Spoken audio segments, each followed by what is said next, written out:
पहले वाला रिकॉर्ड हुआ होगा, वो आधा वीडियो चला गया होगा। अभी फिर से मैंने रिकॉर्डिंग स्टार्ट कर दिया है, तो यहाँ से रिकॉर्डिंग देख लेते हैं। अब जब ज्वाइन करेगा, क्लास खत्म होने के बाद मैं एक बार एक्सप्लेन कर दूंगा, बट अभी से जो लोग ज्वाइन कर रहे हैं वो प्लीज ये क्वेश्चन पे ध्यान दीजिए। हाँ, अच्छा एक सेकेंड गाइस।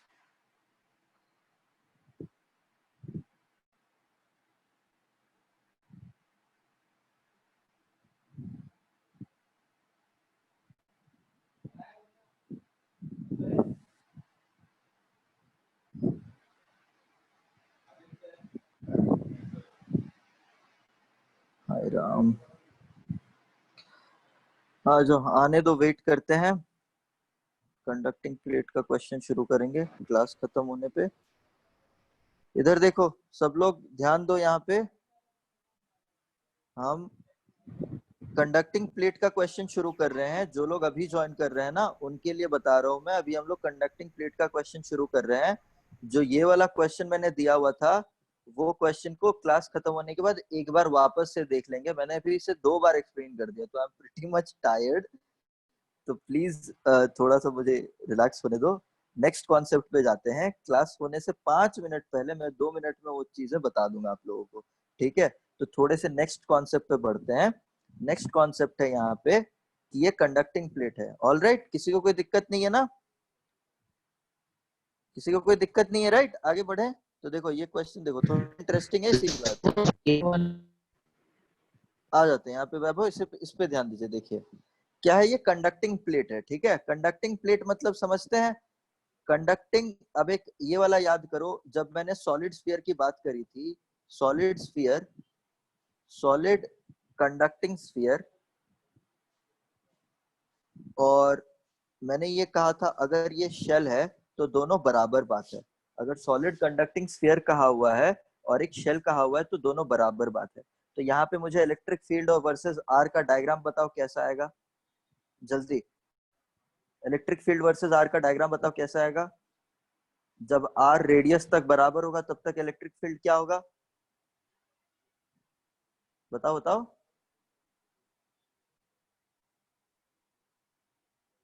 क्या होता है? हेलो, हेलो, बताओ यार। इलेक्ट्रिक फील्ड एक सॉलिड कंडक्टिंग स्फीयर या फिर शेल पे इलेक्ट्रिक फील्ड डिस्टेंस से कैसे वेरी कर रहा होता है? सर आर तक जाके इन्वर्स हो जाता है ग्राफ। आर, पहले तो जीरो से लेके आर तक बताओ क्या हाँ, होता है। जीरो से आर जीरो, सर। जीरो से लेके आर तक क्या होता है? जीरो रहता है सर। हाँ, जीरो रहता है यहाँ तक। फिर जैसे ही रेडियस आर पे रीच करता है, वहां से 1/r² के टर्म्स में हाँ, डिक्रीज करता जाता है, ठीक है? तो ये मुझे जानना था। तो electric field inside a solid conducting sphere और अ शेल इज जीरो, ठीक है? ये बहुत ही इंपॉर्टेंट पार्ट है, बहुत ही इंपॉर्टेंट पार्ट है। इसको बार बार आप लोग अभी आगे पढ़ोगे। तो electric field inside a solid conducting sphere is zero और अ शेल इज जीरो, ये याद रखो। तो यहाँ पे मैंने कंडक्टिंग प्लेट लिया हुआ है। तो ये कंडक्टिंग प्लेट पे मैं कह रहा हूँ, इस पे मैंने चार्ज दे दिया है कैपिटल क्यू। तो मुझे अब अंडरस्टैंड करना है ये चार्ज किस तरीके से डिस्ट्रीब्यूट करेगा। तो इंट्यूटिवली मुझे बताओ, चार्ज क्या इसके वॉल्यूम पे आएगा? चार्ज क्या वॉल्यूम पे आएगा? मतलब ये चार्ज इसके अंदर डिस्ट्रीब्यूट होगा क्या? नहीं सर। क्यों नहीं होगा? प्लेट है। क्यों? हाँ, प्लेट है। क्यों नहीं होगा?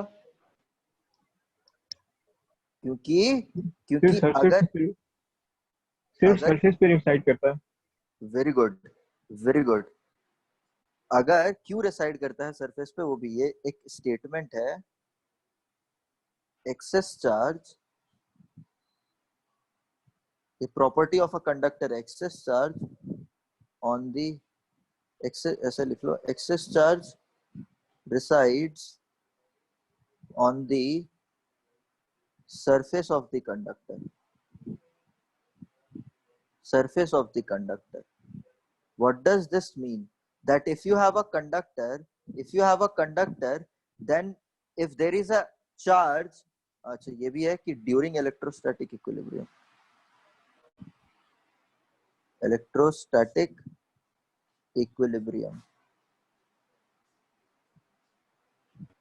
तो देखो अगर कंडक्टर है, कंडक्टर के अंदर पहले से ही फ्री इलेक्ट्रॉन्स मौजूद होंगे, कंडक्टर के अंदर पहले से ही फ्री इलेक्ट्रॉन्स मौजूद होंगे। तो अभी तो ऐसा है कि मैंने इस पे ये, और कंडक्टर अभी न्यूट्रल है और इसमें पहले से ही कंडक्टर में फ्री इलेक्ट्रॉन्स मौजूद होंगे।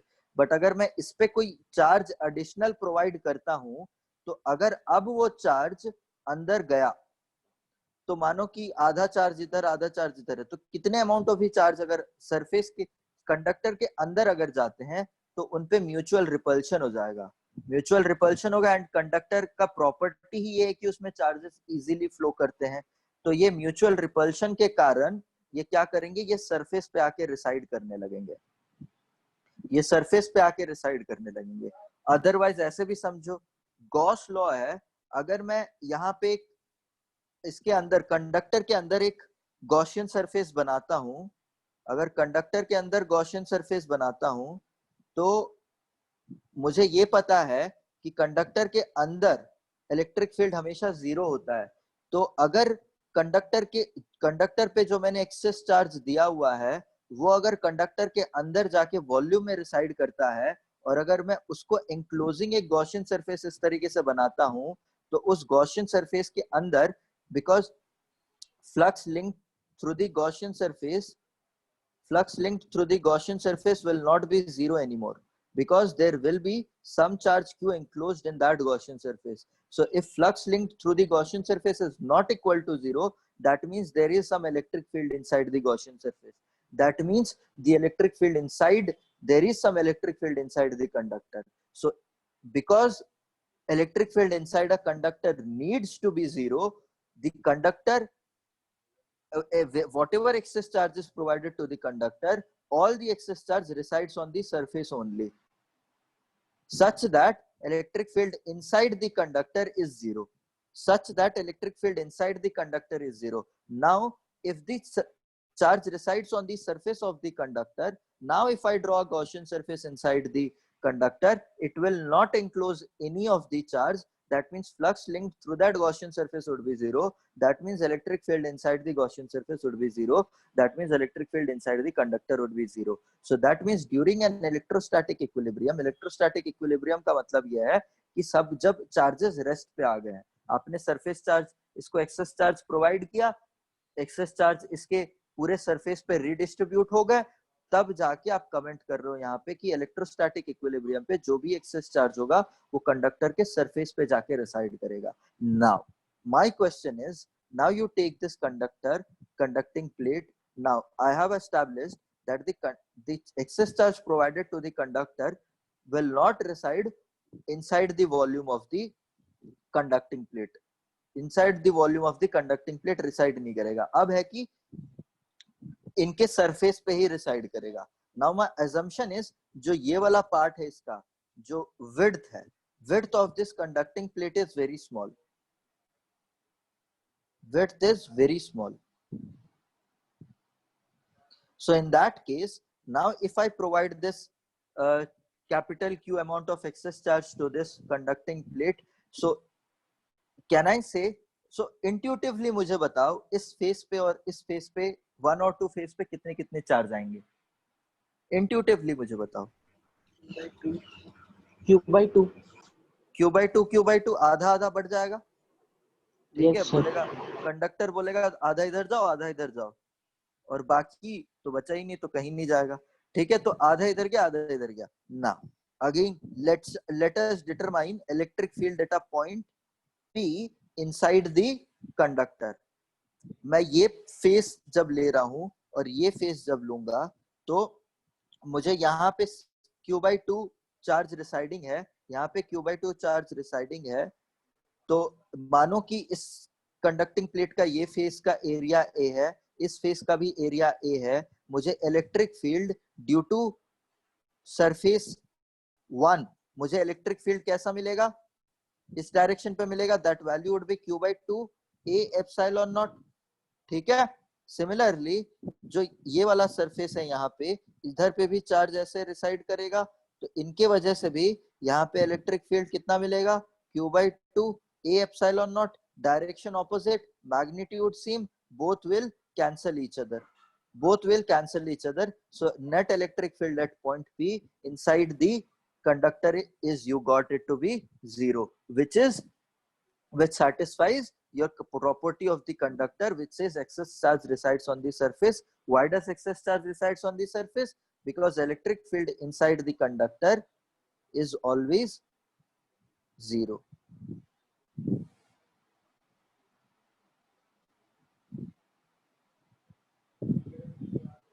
ये इसकी काफी इंपॉर्टेंट प्रॉपर्टी है, ये काफी इंपॉर्टेंट प्रॉपर्टी है। इसका एग्जांपल, एक प्रैक्टिकल एप्लीकेशन भी है, फैराडेज केज। सुना है कभी फैराडेज केज का नाम? सुना है कभी फैराडेज केज का नाम? नहीं सुना है? No sir. देखो, मानो कि एक कार है,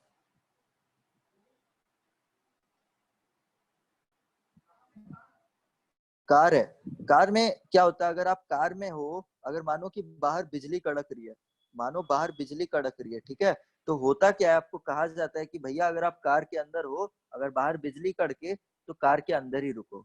सिमिलरली अगर आप प्लेन में हो, तो आपको तब भी ये कहा जाता है कि अगर आप प्लेन के अंदर हो, तो अगर यहाँ पे बिजली कड़की तो आप प्लेन के अंदर रहोगे तो आप बच जाओगे। ये इसलिए कहा जाता है, फैराडेज केज इफेक्ट की वजह से बच जाता है।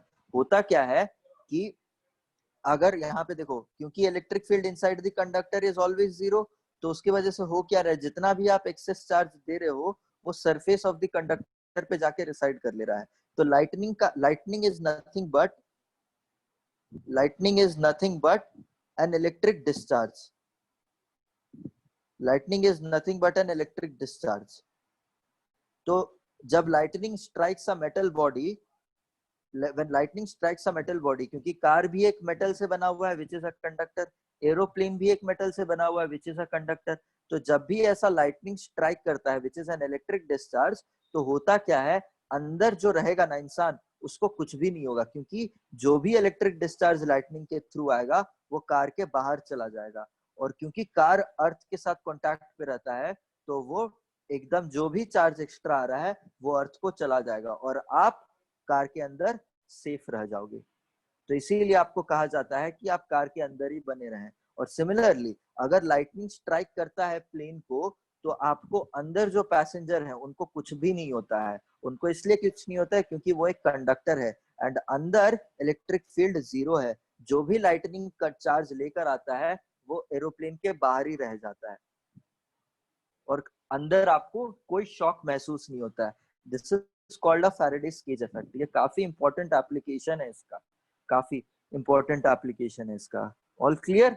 तो देखो, तो अभी हमने ये एस्टैब्लिश कर लिया है कि कंडक्टिंग प्लेट पे अगर मैंने इस पे चार्ज Q दिया हुआ है तो यहाँ पे आधा चार्ज आ जाएगा, यहाँ पे आधा चार्ज आ जाएगा। अब मैं कह रहा हूँ इसके सामने सिमिलर एक कंडक्टिंग प्लेट लाके रख दिया मैंने और एक, तो मुझे बताओ इसके जो तीसरा और चौथा फेस है यहाँ पे कितना चार्ज आएगा?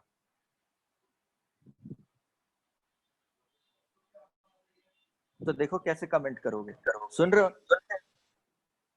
हेलो, सुन रहे हो ना सब? देखो कैसे कमेंट करोगे। मानो कि यहाँ पे Q1 आया है और यहाँ पे Q2 आया है, ये क्यों होगा?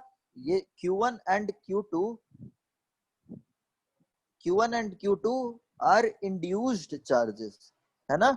आपको मैंने स्टार्टिंग पे आपने पढ़ा है कि अगर कोई एक बॉडी को, कोई से भी बॉडी, चाहे वो डाइलेक्ट्रिक हो, इंसुलेटर हो या कंडक्टर हो, अगर आप उसको एक चार्ज के पास लेकर आते हो तो वो पोलराइज हो जाता है।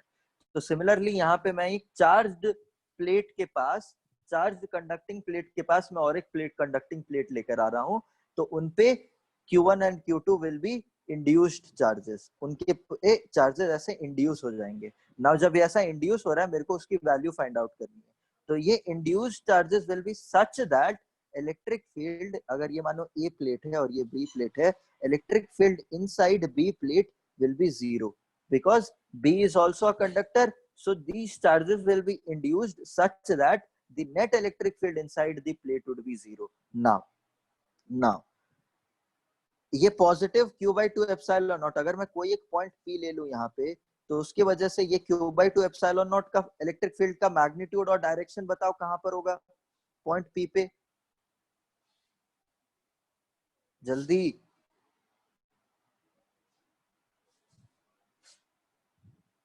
अरे शांत क्यों हो गए बच्चों? हेलो, बताओ ना, आदित्य बताओ, हर्ष रिस्पॉन्ड यार,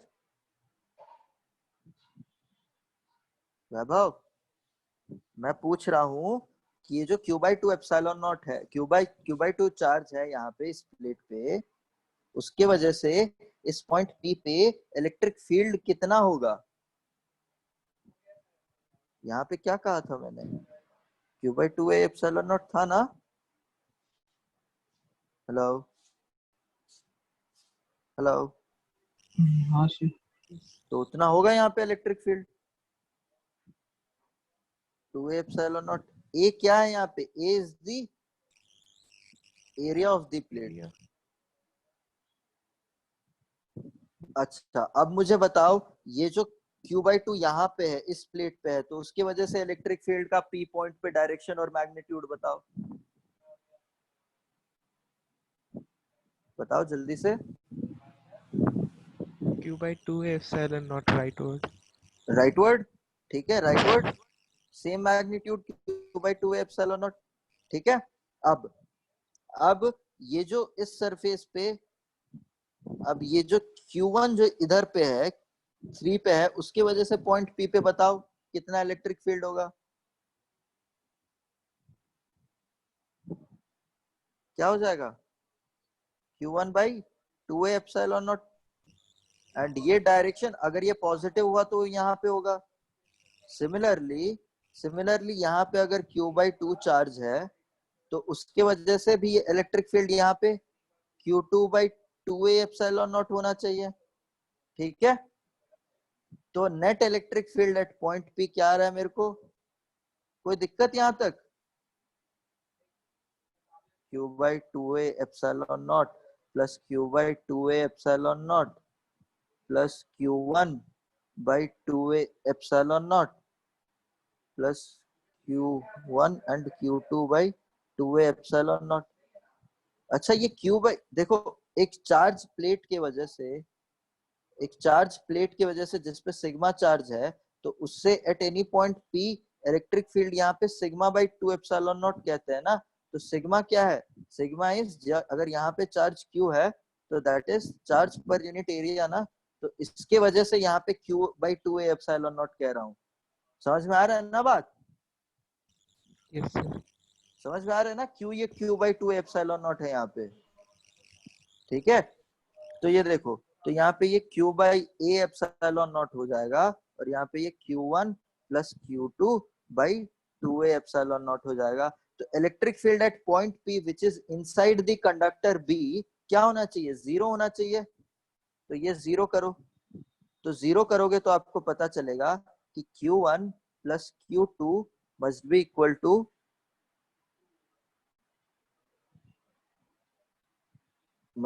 टू माइनस 2Q, है ना, -2Q आएगा, ठीक है। एंड अब मुझे ये बताओ यार, यहाँ पे डायरेक्शन मैंने गलत लिया हुआ है, ये डायरेक्शन ऑपोजिट होना चाहिए, नहीं? Yes sir. आप लोग गौर ही नहीं फरमा रहे हो, यहाँ पे प्लस, यहाँ पे माइनस हो गया, तो यहाँ पे भी माइनस होगा, तो यहाँ पे भी माइनस होगा, ठीक है। So this will be Q1 minus Q2 will be equal to -2Q, ठीक है। Q1 की वजह से यहाँ पे Q/2 की वजह से भी यहाँ पे, Q1 की वजह से भी यहाँ पे, Q/2 की वजह से यहाँ पे। ऑलराइट, ठीक है। अब और मैं क्या कहूंगा, क्या मैंने बी प्लेट को कोई एक्स्ट्रा चार्ज दिया हुआ है? मैंने यहाँ पे सिर्फ ए प्लेट को कैपिटल Q चार्ज दिया हुआ है ना, लेकिन बी प्लेट को तो बस वहां पे लाके रखा है, तो मैंने बी प्लेट पे तो कोई चार्ज नहीं दिया हुआ है, तो इसके वजह से B plate will be neutral. B plate is neutral, so the net charge Q1 plus Q2 must be equal to 0। तो Q1 must be equal to, दोनों ऑपोजिट नेचर के होने चाहिए, दोनों ऑपोजिट नेचर के होने चाहिए। तो मैं यहाँ पे Q1 को माइनस Q2 रख रहा हूं, तो 2Q2 equal to minus 2Q। यहाँ पे Q/2 आना चाहिए, 2। सर Q1 और Q2 से जो इलेक्ट्रिक फील्ड होगा एक बार बता दीजिए ना। एक सेकंड, क्या बताना? Q1 और Q2 की वजह से देखो पहले तो ये समझो, ये जो प्लेट है ना, ये प्लेट कुछ इस तरीके से है, पहले ये समझो। कोई दिक्कत इसको एनालाइज करने में? ये प्लेट इस तरीके से है, ठीक है। तो ये प्लेट का एक फेस, ये प्लेट का एक फेस है, और ये प्लेट का पीछे वाला फेस है, ठीक है। इनके वजह से हम हर जगह पर कमेंट कर रहे हैं, ठीक है। सबसे पहली बात ये, तो अगर यहाँ पे चार्ज सिग्मा है और इसका एरिया ए है, तो इस पे चार्ज कितना हो जाएगा? Charge will be sigma times of A, ठीक है। और इसके वजह से आपको at point P electric field अगर पता करना होता है, तो आप क्या कहते हो, सिग्मा/2 एप्सिलॉन नॉट होता है, तो this will becomes Q/2 A epsilon not. तो इलेक्ट्रिक फील्ड इसीलिए Q/2 A एप्सिलॉन नॉट कह रहा हूँ। तो यहाँ पे ध्यान दो, यहाँ पे दो प्लेट हो गए, यहाँ पे Q/2 आ गया, यहाँ पे Q/2 आ गया, यहाँ पे Q1 है, यहाँ पे Q2 है। तो ये वाले Q/2 की वजह से अवे, ये वाले Q/2 की वजह से अवे, ये वाले Q1 की वजह से अवे, ये Q/2 की वजह से अवे। कोई दिक्कत?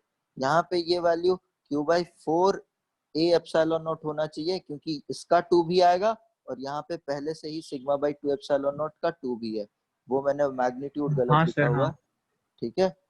एंड यहाँ पे ये Q1/2 A epsilon not, and यहाँ पे ये Q2/2 एप्सिलॉन नॉट। अब क्लियर है?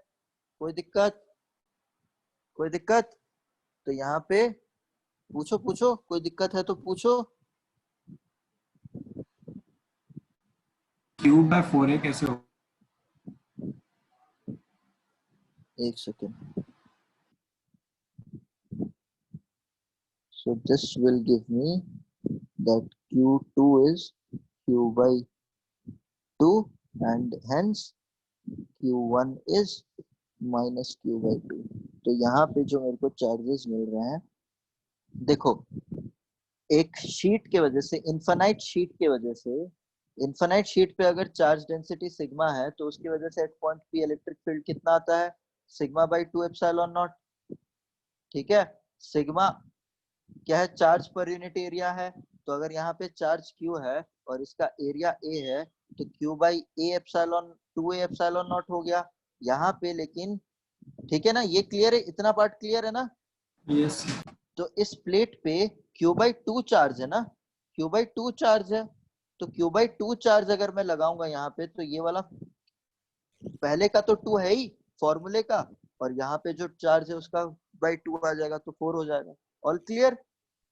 यस। All clear? तो अभी मैग्नीट्यूड क्लियर है, तो हम लोग को अब क्या चार्जेस आ रहे हैं? अब देखो फाइनल पार्ट, फाइनल पार्ट, इसके बाद हम कमेंट करेंगे।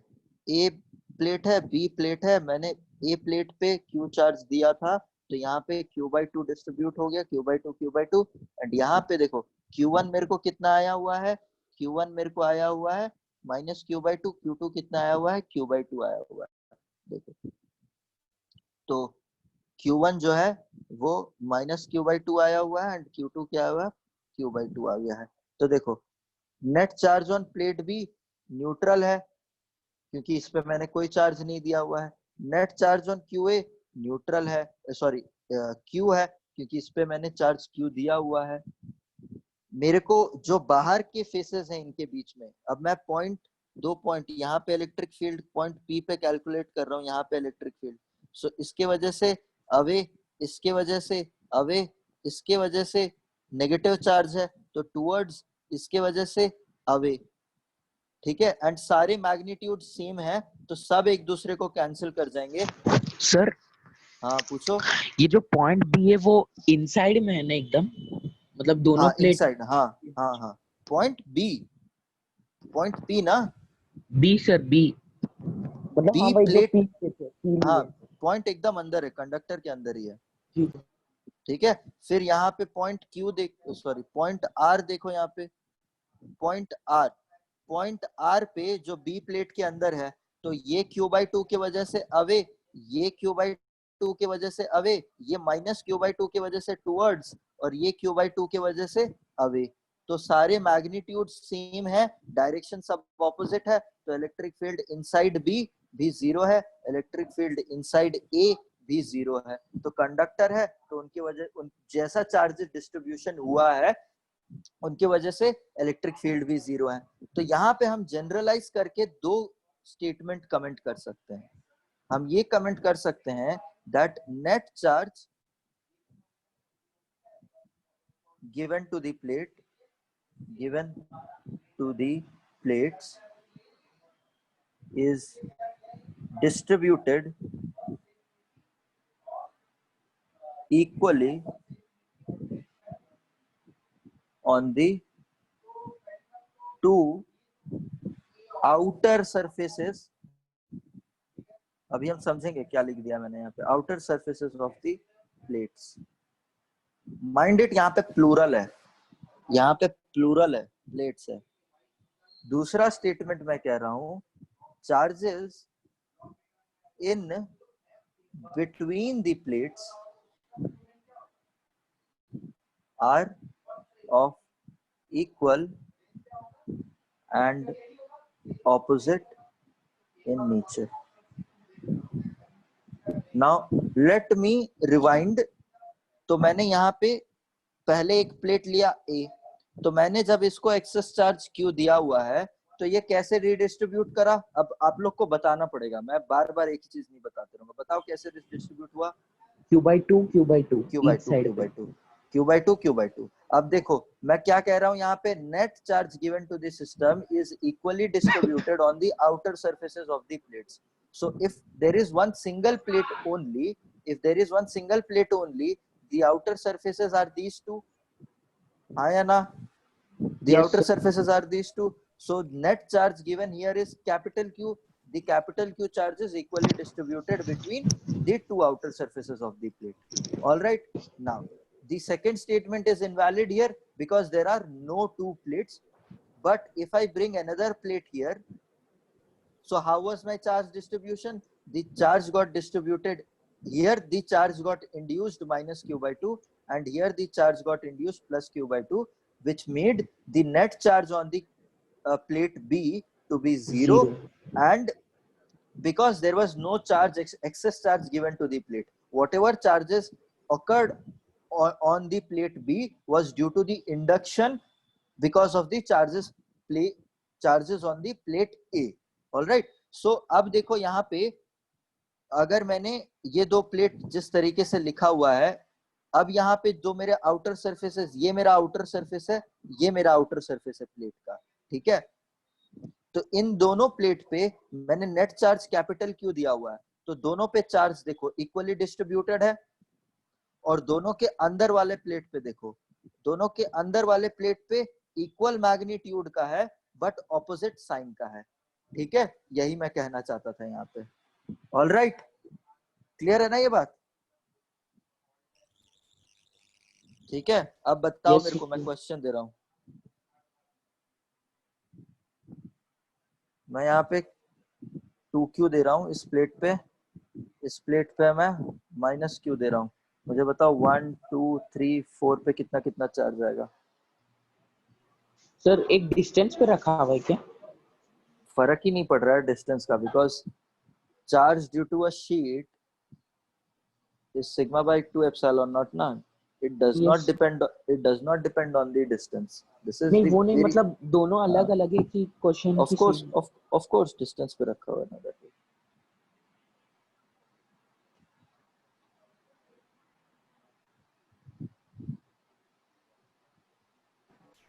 सर बताना क्या है?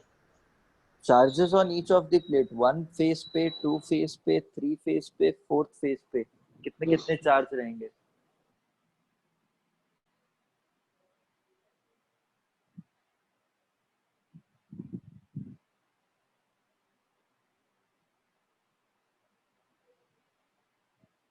देखो 4 लॉजिक आपको यूज करने हैं। 4 लॉजिक क्या यूज करने हैं? अगर ये मानो कि ए पॉइंट है और बी पॉइंट है, रूल्स ऑफ द गेम समझो।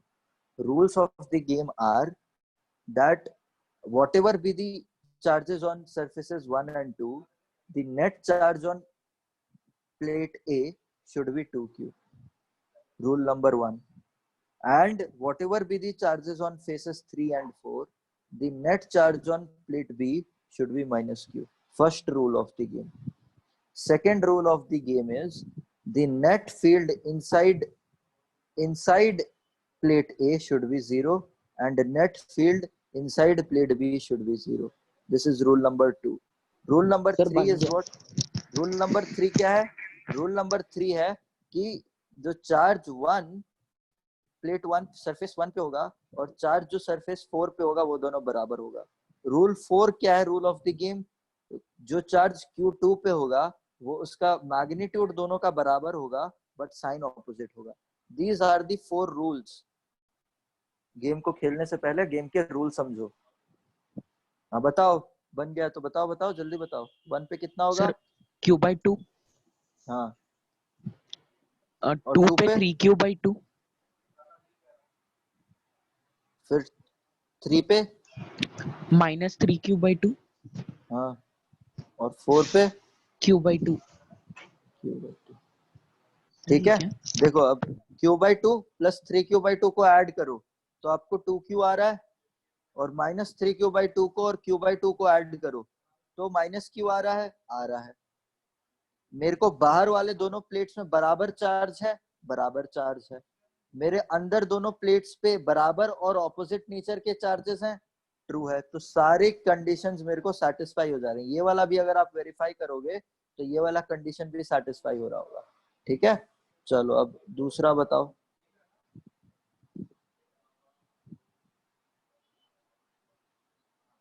q -3q 0, बताओ।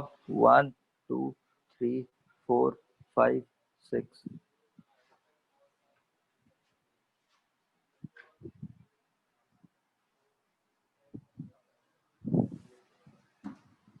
यार वैभव के अलावा भी कोई जवाब दे दो यार प्लीज, थोड़ी मेहनत कर लो। रुको मैं पकड़ता हूँ किसी को। किसको पकड़ूं, किसको पकड़ूं, किसका लॉटरी निकालूं, किसका लॉटरी निकालूं भाई? सर क्वेश्चन दिखा। हाँ क्वेश्चन तो दिखा दूंगा, पहले लॉटरी देखते हैं किसका निकालते हैं। प्रशांत, प्रशांत। Yes sir. आइए आइए, आप बताइए। मैं मदद करूंगा यार, ऐसा नहीं कि मैं आपको हरास करने के लिए है, मदद करूंगा आपको। ठीक है, क्वेश्चन ये रहा आपके सामने है। मैंने ए प्लेट ये रहा, बी प्लेट ये रहा, सी प्लेट ये रहा। आपने ए प्लेट पे कैपिटल क्यू चार्ज दिया है, बी प्लेट पे -3q चार्ज दिया है, सी प्लेट पे 0 चार्ज दिया हुआ है। अब मेरे को बताना है face 1, face 2, face 3, face 4, face 5, face 6 पे क्या क्या चार्जेस होंगे। तो कैसे करोगे Prashant? Sir -q 2q -2q -q q और -q। अरे मैडम मैडम मैडम धीरे मैडम। सर इतना 1 पे -q, हाँ, फिर 2 पे 2q हाँ, फिर -2q हाँ, फिर -q हाँ, फिर q -q। हाँ, बढ़िया, एकदम उत्तम, अति उत्तम जवाब। सिंपल है ना, सिंपल है, मेरे को बताने की भी जरूरत नहीं है यहाँ पे। हो गया ना? ठीक है, हो गया या नहीं? किसी को बताने की जरूरत है क्या यहाँ पे? ठीक है, तो अभी देखो रोमांचक बात यहाँ पे, ये कैपेसिटर फॉर्म कर रहा है, ये कैपेसिटर फॉर्म कर रहा है, समझे बात को? अरे यहाँ पे गलत है, माइनस क्यू होना चाहिए, ये माइनस क्यू होना चाहिए, ठीक है। हाँ। ये देखो कैपेसिटर अगर जिनका हुआ है वो तो समझो। कौन है भाई, किसको इतनी नींद आ रही है? ये थोड़ा माइक ऑफ करके उबासी ले ले भाई। ओके, आ जाओ। तो यहाँ पे देखो, यहाँ पे ये कैपेसिटर फॉर्म कर रहा है एंड यहाँ पे ये कैपेसिटर फॉर्म कर रहा है। ये आप लोग जब कैपेसिटर पे जाओगे तो वापस से ये चीजें उठाई जाएंगी, तो आप लोग अभी से ही समझ लियो तो बेटर है। चलो चलो, अब ये बताओ, अब हम कंसेंट्रिक स्फीयर से के साथ खेलते हैं। अब कंसेंट्रिक स्फीयर है, ये पहला वाला रेडियस ए का है, दूसरा वाला रेडियस बी का है। मैंने अंदर वाले पे चार्ज क्यू दिया हुआ है, बाहर कोई चार्ज नहीं दिया हुआ है। मुझे बताओ ये 1 2 3 4 पे सरफेसेस पे चार्ज बताना है, ठीक है। तो देखो ये भी गेम सेम है, इसका भी रूल सेम है। तो अगर मैं ये कहूं कि ई इनसाइड, यहाँ पे इलेक्ट्रिक फील्ड क्या होना चाहिए? 0, ठीक है। यहाँ पे इलेक्ट्रिक फील्ड 0 होना चाहिए क्योंकि ये शेल की तरह है। What is this? Sphere, because electric field inside a shell is 0, तो इसीलिए इलेक्ट्रिक फील्ड इनसाइड 0 है। तो जो भी चार्ज मैंने इसको दिया हुआ है तो वो इस शेल के सरफेस पे रिसाइड करेगा। मैंने सरफेस 2 पे रिसाइड करा तो Q1 क्या हो गया? 0 ऑटोमेटिकली। Q2 क्या हो गया? Q हो गया। जितना भी चार्ज दिए हुए हैं वो अंदर वाले शेल के बाहर पे जाके रिसाइड कर गया हुआ है। नाउ मैं नेक्स्ट गॉसियन सरफेस बना रहा हूं, यहाँ पे मैं नेक्स्ट गॉसियन सरफेस यहाँ पे बनाया हुआ। So this Gaussian surface includes how much charge in it? बताओ कितना चार्ज इंक्लोज कर रहा है ये गॉसियन सरफेस? क्यू, ठीक है। तो net flux through this Gaussian surface would be Q by epsilon not. And flux आप कैसे बताओगे? Integral of E dot D S. And क्योंकि इलेक्ट्रिक फील्ड एरिया वेक्टर के परपेंडिकुलर अलोंग है और यूनिफॉर्म है through out the Gaussian surface, तो ये इसको मैं बाहर लेकर 4 पाई आर स्क्वायर कहूंगा।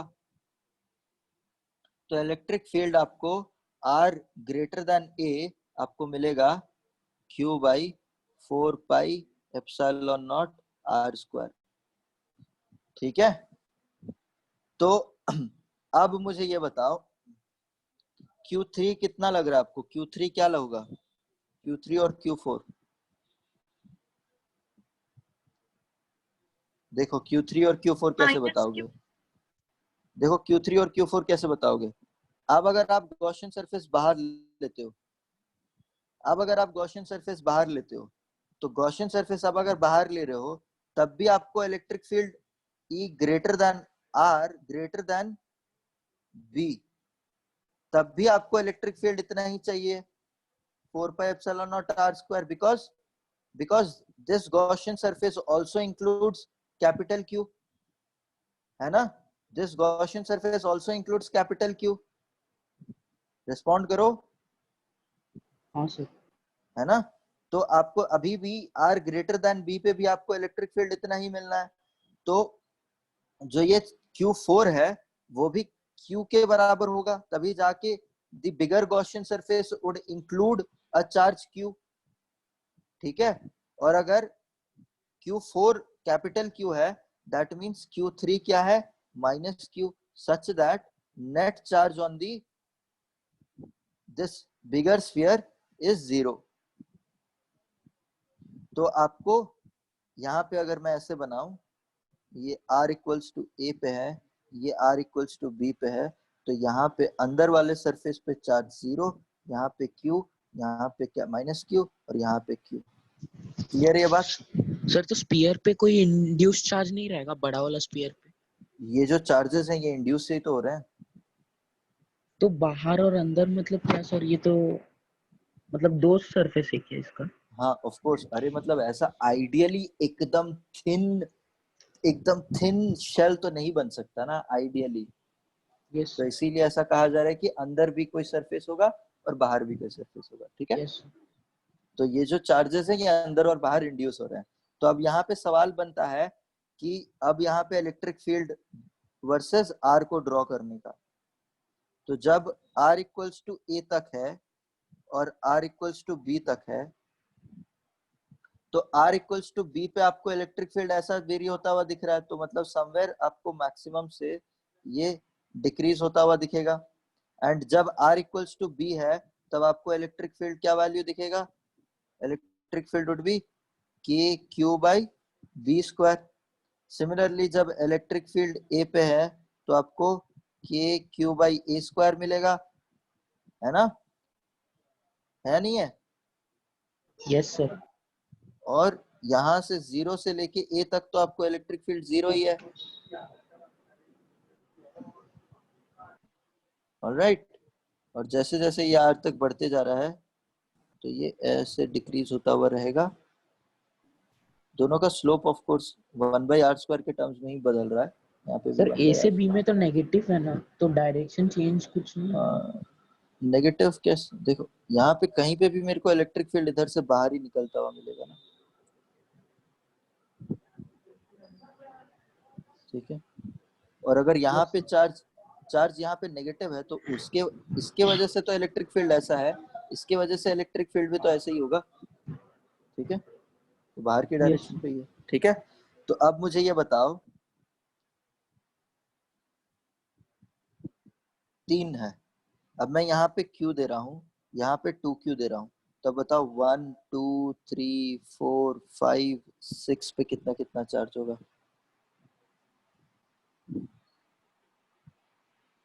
Q1 तो डायरेक्टली बोल दो कितना होगा, Q1 कितना होगा? 0। Q2 0। तो इसका मतलब Q2 कितना हो गया? हाँ, तो इसका मतलब Q3 कितना हुआ? Minus Q. हाँ, इसका मतलब Q4 कितना हुआ? इसका मतलब Q5 कितना हुआ? सर गलत है। हैं? कुछ अलग आ रहा है ना?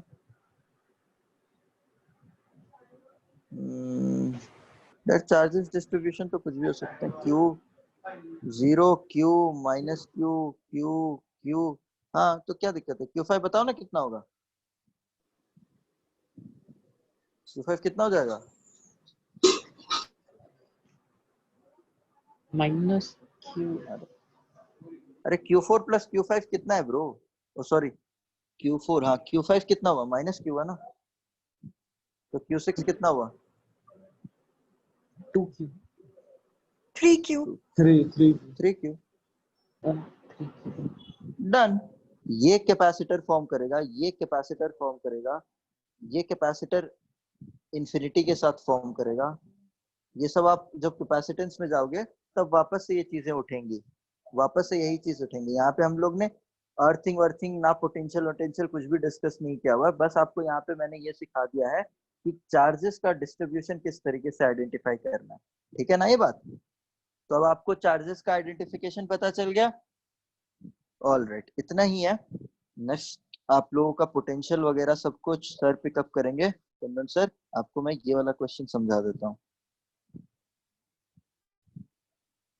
दिख रहा है ना ये क्वेश्चन? चलो मैं यहाँ पे लिख के ही बता देता हूँ।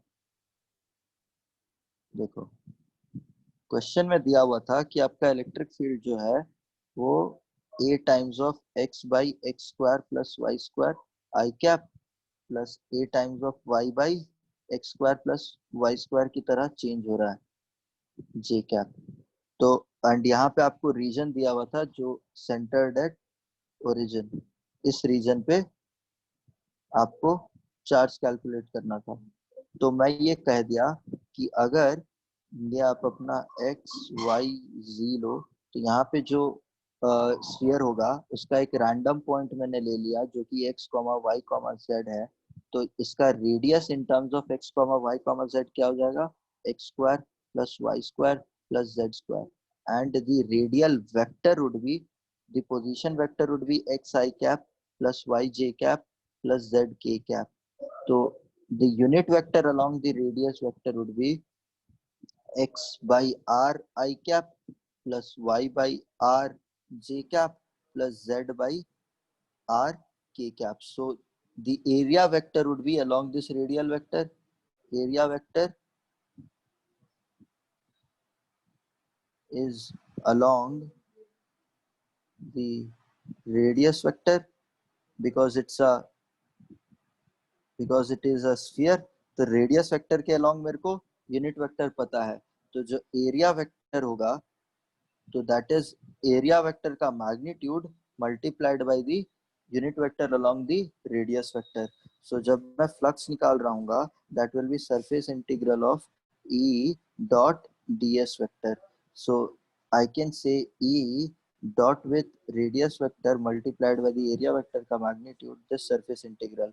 So now I have to just इस unit vector को x के साथ multiply करना है. तो मेरा ये देखो ये वाले को इसके साथ multiply करना है, तो z coordinate दोनों, इलेक्ट्रिक फील्ड में z कोऑर्डिनेट नहीं है तो z कोऑर्डिनेट आएगा नहीं.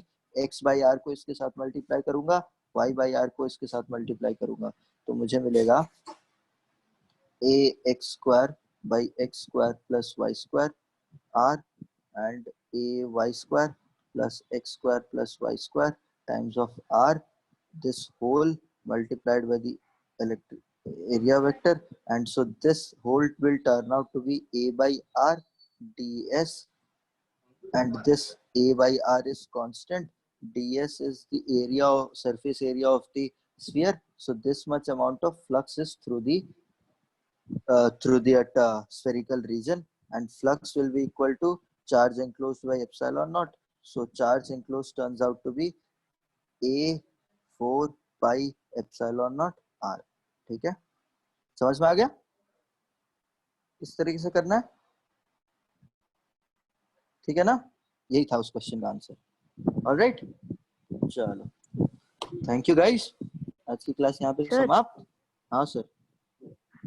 सर जो फैराडेज केज वाला एक्सपेरिमेंट है वो किसी, अगर कोई ह्यूमन बॉडी अगर आर्मर टाइप का या ग्लैडिएटर टाइप का सूट पहनेगा तो उस पे काम करेगा? बिल्कुल काम करेगा. अच्छा देखो मुझे एक बात बताओ, शक्तिमान देखा? शक्तिमान आप लोग तो है ना, शक्तिमान का चक्र बना नहीं रहता अंदर बीच में, छाती के ऊपर सीने के ऊपर बना रहता है. तो वो चक्र किस लिए बना रहता है कि अगर वहां पे थंडर आया तो वो स्टील का बना रहता है, ठीक है, तो चक्र वहां पे अब्सॉर्ब कर लेगा, उसको कुछ नहीं होगा. अगर आप भी एक मतलब एक ऐसा एकदम स्टील वाला आयरन मैन, अच्छा आयरन मैन की पिक्चर देखी है ना आपने? Yes sir.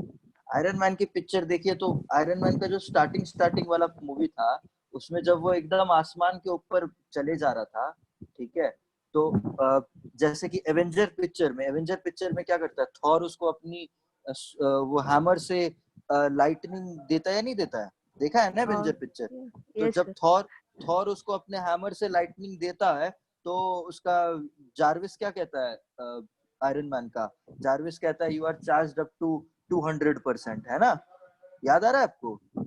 Yes sir. तो वो तो अंदर जो रॉबर्ट डाउनी जूनियर है उसको तो शॉक नहीं लगा. उसको क्यों शॉक नहीं लगा? उल्टा बैटरी उसका फुल चार्ज हो गया. ऐसा क्यों हुआ? क्योंकि जो भी थंडर से इलेक्ट्रिक डिस्चार्ज हुआ ना, थॉर के हैमर से जो भी थंडर से इलेक्ट्रिक डिस्चार्ज हुआ, वो उसका आयरन मैन का जो सूट था वो पूरा का पूरा चार्ज कैप्चर कर लिया और बैटरी को चार्ज कर दिया, और वो अंदर जो आयरन रॉबर्ट डाउनी जूनियर था उसको अंदर तक शॉक नहीं लगा. समझ रहे हो बात? पिक्चर के अंदर इतना साइंस है, आप समझो इस बात को, ठीक है? पिक्चर तो आप देख लेते हो ऐसे मजे में, क्या दिखा दे ताली में जाके आ जाते हो, बट अंदर इतना साइंस है, समझ रहे हो ना बात?